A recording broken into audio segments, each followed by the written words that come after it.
WBC that is white blood cell. White blood cell का क्या function होता है? Protect from infection. इन्फेक्शन से WBC प्रोटेक्ट करता है। और क्या फंक्शन होता है? Increase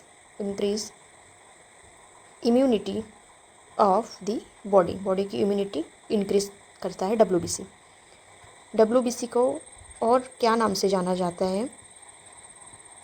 traffic police man of blood के नाम से जाना जाता है। फंक्शन इम्पॉर्टेंट है, एग्ज़ाम में पूछे जाता है। नॉर्मल काउंट क्या होता है WBC का?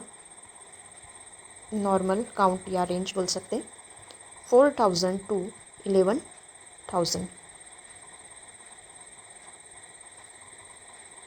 पर mm³।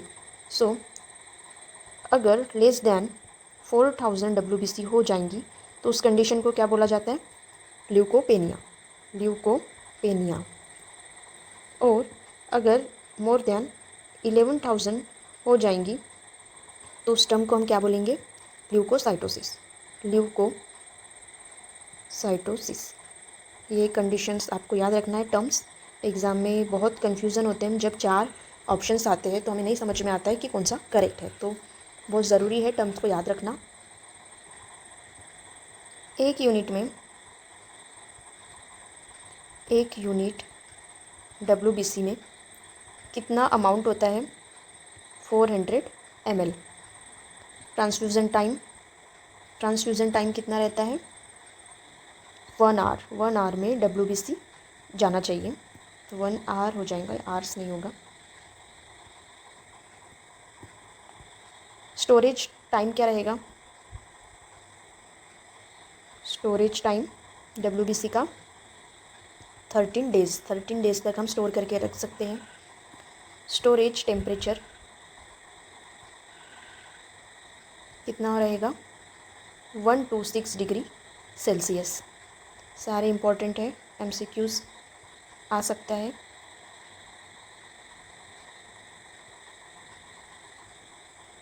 WBC की बात कर रहे हैं तो उसके 2 टाइप्स होते, वो भी हम देख लेते। WBC फर्स्ट है granulocytes and agranulocyte. Granulocytes means cytoplasm में ग्रैन्युल्स प्रेजेंट होते हैं, और अग्रैन्युलोसाइट्स मीन्स वहाँ पे साइटोप्लाज्म में ग्रैन्युल्स एब्सेंट होते हैं। सो ग्रैन्युलोसाइट डिवाइड होते हैं बेसिकली 3 टाइप्स में। फर्स्ट है एसिडोफिल्स, बेसोफिल्स, न्यूट्रोफिल्स।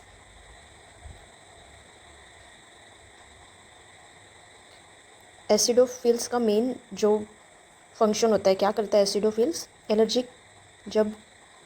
एलर्जी जब होती है तो एलर्जिक रिएक्शन में इंक्रीज़ होता है। बेसोफिल वुंड हीलिंग में काम आता है, हेल्प करता है वुंड हीलिंग में। न्यूट्रोफिल्स को हम फर्स्ट लाइन डिफेंस बोलते हैं, न्यूट्रोफिल्स को, क्योंकि ये हमें इन्फेक्शन से प्रोटेक्ट करता है। और जब न्यूट्रोफिल्स डिक्रीज़ हो जाते हैं तो हमारी प्रायोरिटी रहती है, nursing priority, protect from infection. Patient को प्रोटेक्ट करना है, इन्फेक्शन होने से पेशेंट को बचाना है। अगर न्यूट्रोफिल्स कम हो गए मीन्स न्यूट्रोपेनिया हो गया तो पेशेंट को इन्फेक्शन होने के चांसेस ज़्यादा हो जाते हैं। नेक्स्ट है अग्रैनुलोसाइट्स, भी 2 टाइप्स में डिवाइड होते हैं। एक है monocyte and lymphocyte. Monocyte largest WBC है, और लिम्फोसाइट स्मॉलेस्ट WBC है।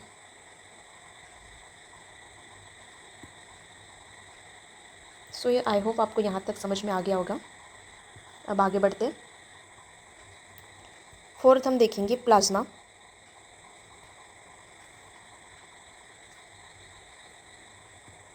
वन यूनिट प्लाज्मा में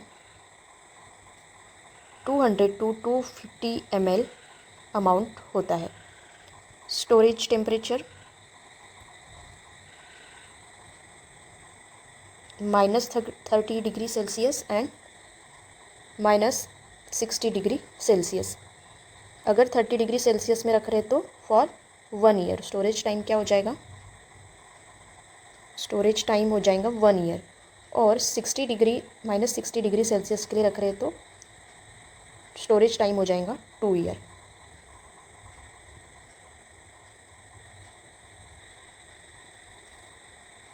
प्लाज्मा में 2 टाइप्स के प्लाज्मा हम रखते हैं। पहला रहता है फ्रेश फ्रोज़न प्लाज्मा, जो हम स्टोर करके रखते हैं उसमें से फर्स्ट है फ्रेश फ्रोज़न प्लाज्मा। इसमें ऑल क्लॉटिंग फैक्टर्स प्रेजेंट रहते हैं, ऑल क्लॉटिंग फैक्टर्स प्रेजेंट। और नेक्स्ट रहता है क्रायो प्रिसिपिटेट, वो बनता है prepared by fresh frozen plasma से ही बनता है। उसमें सेग्रीगेशन ऑफ क्लॉटिंग फैक्टर होता है। Clotting factors number 1st and 8th का सेग्रीगेशन किया जाता है और फ्रेश फ्रोज़न प्लाज्मा में ऑल क्लॉटिंग फैक्टर्स पाए जाते हैं। फ्रेश फ्रोज़न प्लाज्मा का जो ट्रांसफ्यूज़न टाइम होता है वो कितना होता है? 1.5 to 2 आवर्स। 1-1.5 घंटे से 2 घंटे के अंदर ट्रांसफ्यूज हो जाना चाहिए। और क्रायो प्रिसिपिटेट में कितना ड्यूरेशन रहेगा ट्रांसफ्यूज़न का? 15 to 30 मिनट्स। 15 से 30 मिनट के अंदर में ट्रांसफ्यूजन हो जाना चाहिए। 5th है होल ब्लड।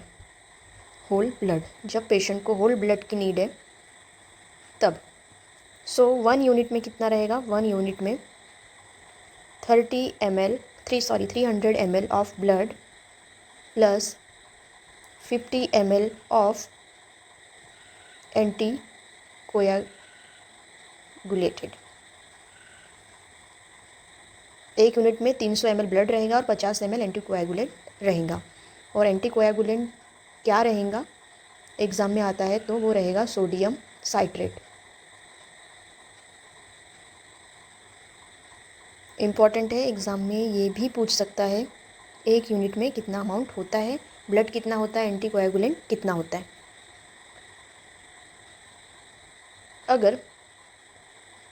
अगर बच्चे को हाइपोकैल्सेमिया हो जाता है या फिर साइट्रेट टॉक्सिसिटी रहेगी तो हम सोडियम साइट्रेट नहीं देंगे, तो उसके जगह फिर क्या दिया जाता है? हिपैरिन दिया जाता है। वो भी लिमिटेड शॉर्ट पीरियड के लिए दिया जाता है, 8 आवर्स, अप टू 8 आवर्स के लिए हिपैरिन का यूज़ किया जाता है। क्या है होल ब्लड का storage time? Storage time 35 days. हम 35 डेज़ तक होल ब्लड को स्टोर करके रख सकते हैं। Transfusion time 2 to 4 hours. Storage temperature 1 to 6 degree Celsius. ये सारे इम्पोर्टेंट MCQs वाले टॉपिक्स हैं। ब्लड ट्रांसफ्यूजन करते समय हमें कुछ बातें याद रखनी है, वो भी देख लेते हैं।